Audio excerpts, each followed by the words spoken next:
우리 사도신경으로 신앙 고백하심으로 7월 3일 수요일 새벽 기도회를 시작하겠습니다. 전능하사 천지를 만드신 하나님 아버지를 내가 믿사오며 그 외아들 우리 주 예수 그리스도를 믿사오니 이는 성령으로 잉태하사 동정녀 마리아에게 나시고 본디오 빌라도에게 고난을 받으사 십자가에 박혀 죽으시고 창사한 지 사흘 만에 죽은 자 가운데서 다시 살아나시며 하늘에 오르사 전능하신 하나님 우편에 앉아 계시다가 저리로서 산자와 죽은 자를 심판하러 오시리라.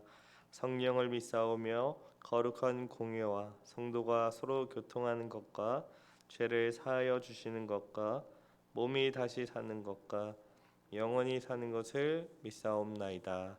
아멘. 다 같이 찬송가 63장 주가 세상을 다스리니 찬송하겠습니다. 찬송가 63장입니다. 찬송가 63장 주가 세상을 다스리니를 다 같이 찬송합니다.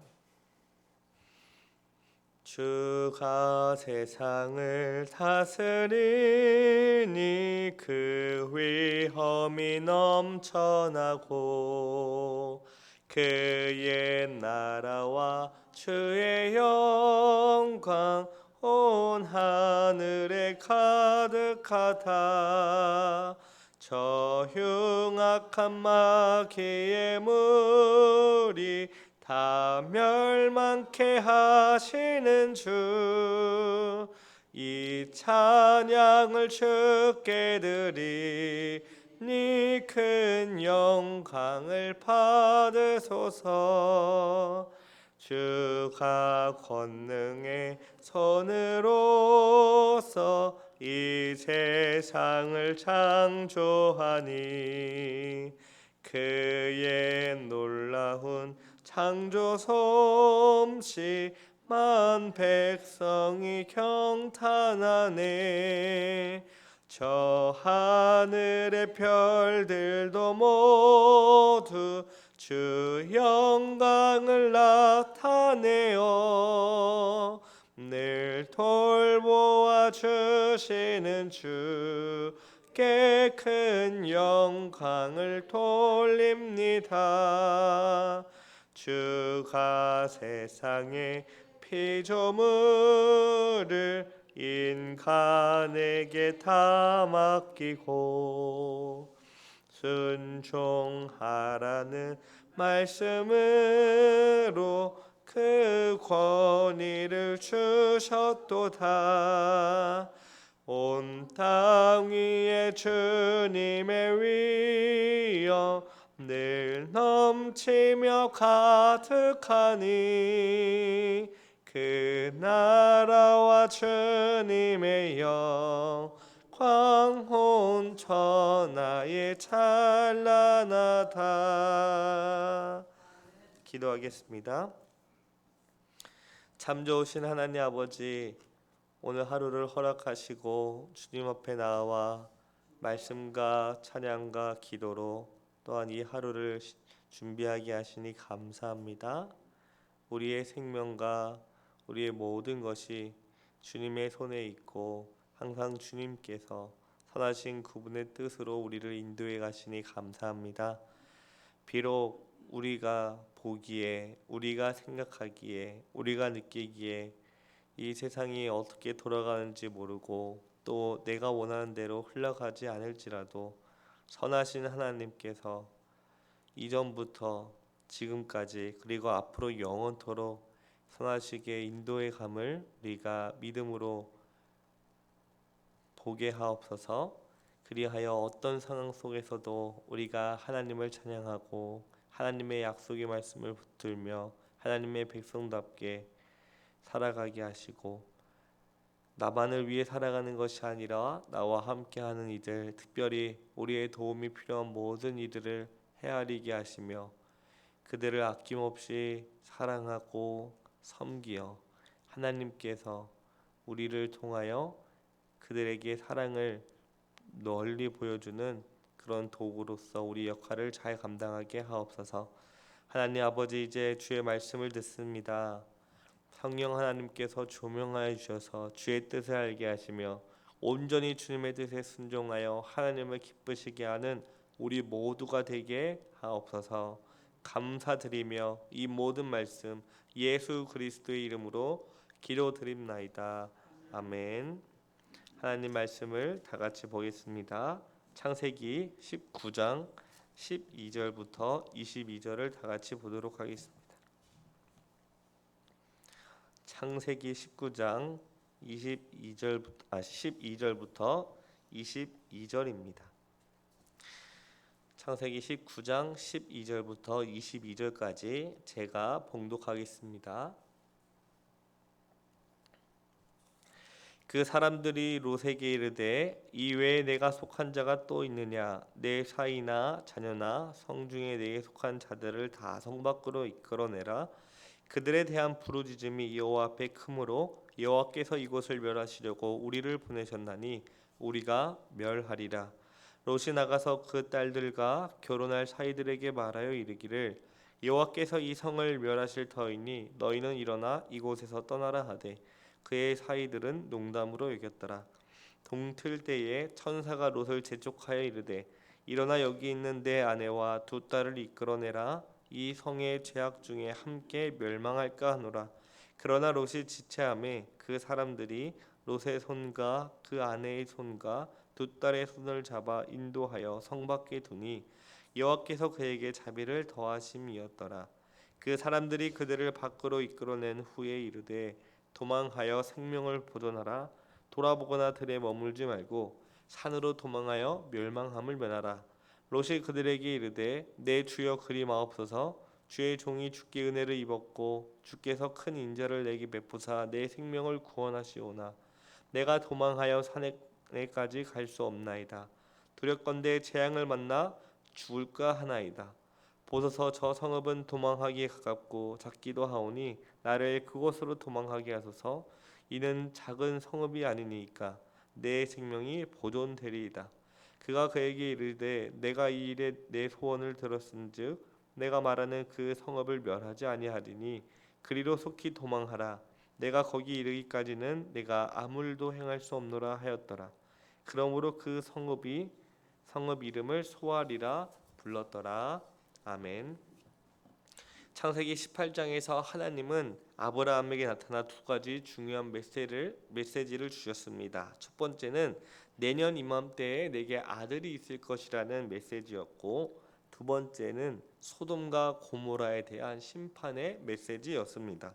창세기 18장 20절과 21절입니다. 제가 읽겠습니다. 여호와께서도 이르시되 소돔과 고모라에 대한 부르짖음이 크고 그 죄악이 심히 무거우니 내가 이제 내려가서 그 모든 행한 것이 과연 내게 들린 부르짖음과 같은지 그렇지 않은지 내가 보고 알려 하노라. 저녁 때에 두 천사가 소돔에 도착했습니다. 그때 롯은 성문에 앉아 있다가 그들을 보자마자 얼른 일어나 맞이하고 땅에 엎드려 절했죠. 롯은 그들을 자기 집으로 초대하여 극진히 대접하였습니다. 그들이 잠자리에 들기 전에 그 성의 사람들, 곧 소돔 사람들이 사방에서 몰려나와 그 집을 에워쌌습니다. 창세기 19장 5절을 한번 보시기 바랍니다. 롯을 부르고 그에게 이르되 오늘 밤에 내게 온 사람들이 어디 있느냐? 이끌어내라. 우리가 그들을 상간하리라.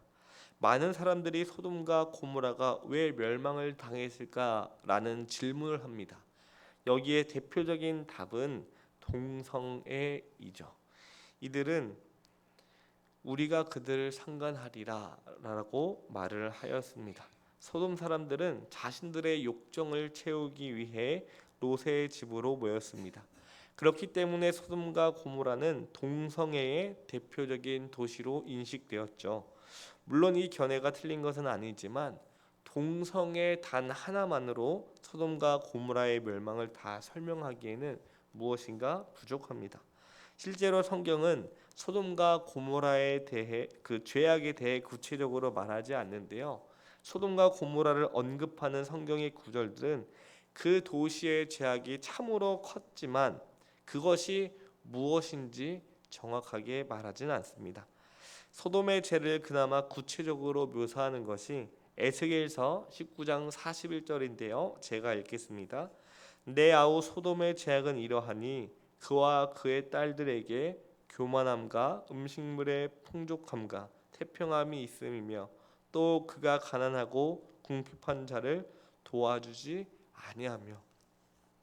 물론 여기서 말하는 소돔은 이스라엘을 가리킵니다. 따라서 여기에 묘사된 악은 소돔이 아니라 이스라엘의 악입니다. 그럼에도 불구하고 에스겔은 소돔과 이스라엘을 연결시키고 있습니다. 정리하면은 소돔은 에덴 동산과 같이 아주 풍족한 나라였습니다. 그래서 자신의 힘을 과신하고 교만하여 풍족한 음식을 먹고 또 자신의 힘을 음란한 곳에 쏟아 부은 것입니다. 반대로 가난하고 궁핍한 자들을 외면하고 그들의 도움의 손길을 내밀지 않은 것이죠. 실제로 이것이 오늘 본문에 그대로 나타납니다. 소돔에 두 명의 나그네가 왔습니다. 그들은 힘이 없었고 가난한 자들이었죠. 소돔에서 그들은 법의 도움을 전혀 받지 못한 사람들입니다. 그런데 그들을 대하는 태도가 어떠한가요? 우선 롯은 아브라함처럼 그들을 보고 일어나 영접하고 땅에 엎드려 절했다라고 말합니다. 그리고 간청하여 자기 집으로 영접했습니다. 창세기 18장에서 아브라함 같은 경우는 요리를 자기 부인에게 그리고 종들에게 시켰지만 롯은 자신이 직접 음식을 준비했습니다. 그런데 소돔 사람들은 어떻게 합니까? 음식을 먹고 그들이 자기 전에 롯의 집으로 모든 사람들이 쳐들어왔습니다. 젊은 사람부터 나이 든 사람까지 다 왔다고 말을 하죠. 그들은 나이나 지역에 상관없이 롯의 집으로 와서 그들을 도망가지 못하도록, 그러니까 아주 치밀하게 계획적으로 왔다라는 것이죠. 그리고 그들은 롯을 협박하여 그들을 끌어내라고 명령했습니다. 여기서 우리는 소돔 사람들의 죄의 본질을 정확하게 파악할 수 있습니다. 그것은 곧 나그네를 대하는 태도입니다.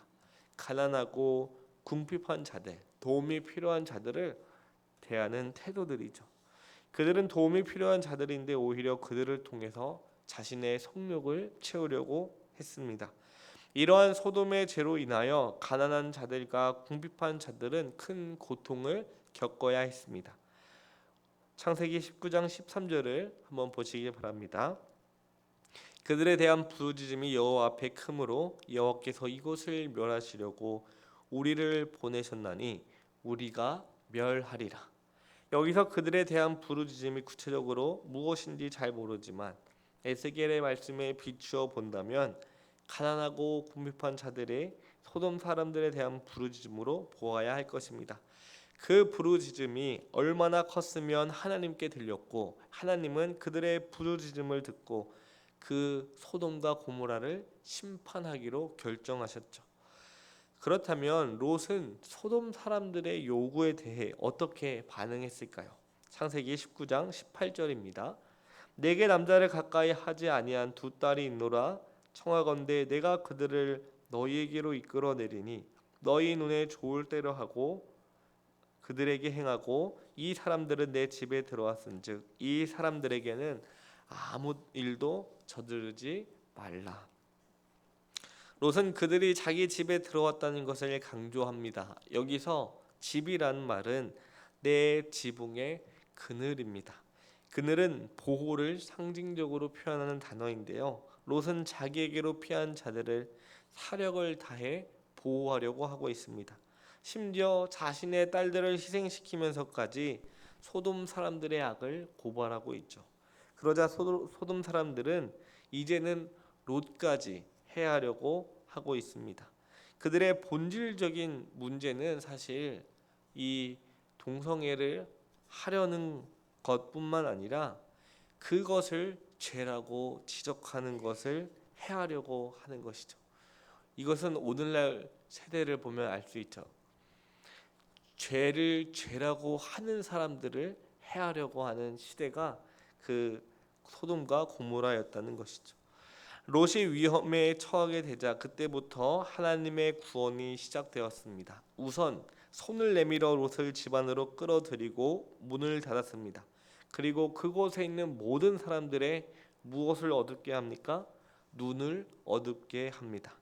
보통 사람이 눈이 어두워지면은 일단은 당황해서 자신들의 살 길을 구하기 마련입니다. 하지만 그들은 그렇게 하지 않았습니다. 그들은 여전히 문을 찾으려고 했죠. 왜요? 그곳에 들어가려고 한 것입니다. 이것은 그들이 얼마나 본성적으로 악한지를 잘 보여줍니다. 그들은 눈이 어두워서 어두운 가운데서도 문을 찾아서 롯을 해하려고 했습니다. 이것이 타락한 인간의 본성을 보여줍니다. 롯을 안전하게 지킨 두 사람은 본격적으로 롯과 그의 가족을 구원하려고 합니다. 이 롯의 구원에서 두드러진 특징은 긴박함입니다.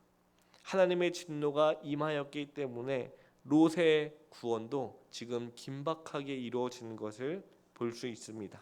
천사는 롯에게 자신에게 속한 자들을 성 밖으로 끌어내라고 명령합니다. 롯은 딸과 사이들에게 심판의 소식을 전했습니다. 하지만 그들의 반응은 어떠합니까? 사이들은 그 소식을 농담으로 여겼습니다. 결국 두 딸만 설득하여 성 밖으로 나갈 수 있게 됐죠. 동틀 때에 천사가 롯을 재촉하기 시작합니다. 하지만 무슨 이유인지 알지 못하지만 롯은 지체하였습니다. 그러자 그 사람들이 롯의 아내의 손과 두 딸의 손을 잡아 인도하여 성 밖으로 인도하였습니다. 이 모든 것은 여호와께서 그에게 인자를 더하셨기 때문이었습니다. 여기서 우리는 롯의 구원이 철저하게 하나님의 주도적으로 이루어지고 있음을 보게 됩니다. 창세기 19장 29절을 보시기 바랍니다. 하나님이 그 지역의 성을 멸하실 때에 곧 롯이 거주하는 성을 엎으실 때에 하나님이 아브라함을 생각하사 롯을 그 엎으시는 중에 내보내셨더라. 이처럼 구원은 하나님으로부터 시작되었습니다. 하나님은 롯을 구원하기 위해 천사들을 보내셨고 그 천사들이 롯을 위험에서 구하고 롯이 자꾸 지체하자 직접 손을 잡아서 그들을 인도하였습니다. 이것은 롯이 성 밖으로 나가서도 마찬가지입니다. 천사는 롯에게 빨리 도망하라. 시간이 없다. 더 이상 지체하지 말라고 하면서 돌아보지도 말고 들에 머무르지도 말고 산으로 도망가라 했습니다. 하지만 롯은 나이가 많았기 때문에 그렇게 신속하게 움직일 수 없었던 것 같습니다. 그래서 바로 옆에 있는 작은 성 소알에 들어가기를 간구하고 하나님은 롯의 간구를 허락하셨습니다. 하나님은 유황과 불을 비같이 내려서 소돔과 고모라의 성을 멸망시키셨습니다. 아브라함은 이 모든 것을 아침 일찍 일어나 묵도하게 되었죠. 롯이 구원받는 가장 큰 이유는 하나님께서 보내신 이를 자신의 집으로 영접하였기 때문입니다. 그리고 보내신 이의 말을 순종하였기 때문입니다.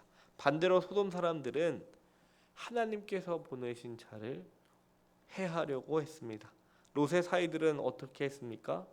그 심판의 메시지, 하나님의 무섭고 두려운 심판의 메시지를 농담으로 여겼습니다.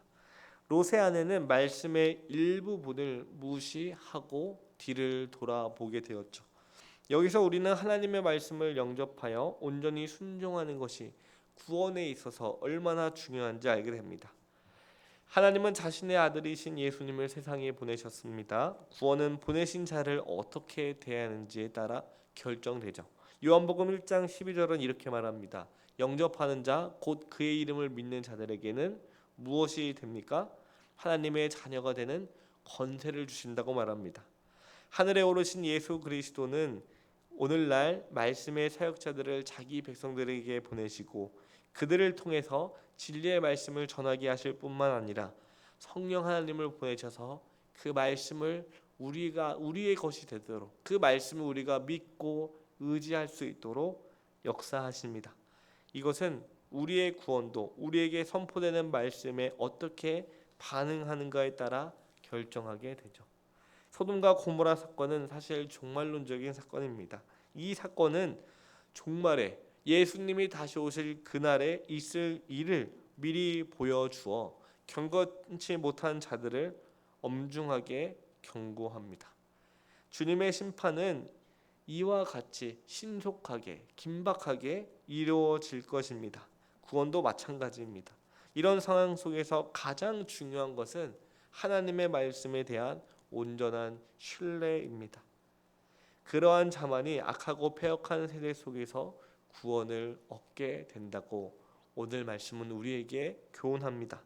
롯을 구원하신 하나님께서 우리 모두를 죄와 시험에서 구원하실 것을 믿고 내가 세상 끝날까지 너희와 함께 하시리라, 너희를 고아와 같이 두지 아니하시리라는 그 하나님의 약속의 말씀을 붙들며 오늘 하루도 기쁘고 감사하게, 또한 어떤 상황에서도 하나님의 말씀에 온전히 순종하는 우리 모두가 되기를 기도합니다. 참 좋으신 하나님 아버지, 오늘 소돔과 고모라의 심판의 메시지를 통하여 또한 롯의 구원의 역사하심을 통하여 하나님의 말씀에 순종하는 것이, 하나님의 말씀을 온전히 신뢰하는 것이 얼마나 중요한지 알게 하시니 감사합니다. 아버지, 오늘날 같이 이렇게 타락하고 부패한 적이 없지만 그때 우리는 하나님의 말씀에 우리의 소망을 두고 하나님의 말씀을 따라 살아가기를 간절히 기도합니다. 비록 우리가 보기에는 아무 일이 일어난 것 같지 않고 또 하나님의 약속의 말씀을 믿기 어려우나 오늘 이 말씀을 통하여 우리에게 주신 교훈을 기억하고 온전히 주님의 말씀에 순종하는 우리 모두가 되게 하옵소서. 우리와 함께 하시고 우리를 인도하시며 우리를 복되게 하시는 그 하나님 끝까지 의지하고 신뢰함으로 말미암아 주님 다시 오실 때에 우리가 영광 가운데 들려지는 그 복을 허락하여 주시옵소서. 감사드리며 예수 그리스도의 이름으로 기도드립니다. 아멘. 하늘에 계신 우리 아버지여, 이름이 거룩히 여김을 받으시오며 나라의 임하옵시며 뜻이 하늘에서 이룬 것 같이 땅에서도 이루어지이다. 오늘날 우리에게 일용할 양식을 주옵시고 우리가 우리에게 죄진 자를 사하여 준 것 같이 우리를 시험에 들게 하지 마옵시고 다만 악에서 구하옵소서. 대개 나라와 권세와 영광이 아버지께 영원히 있사옵나이다. 아멘.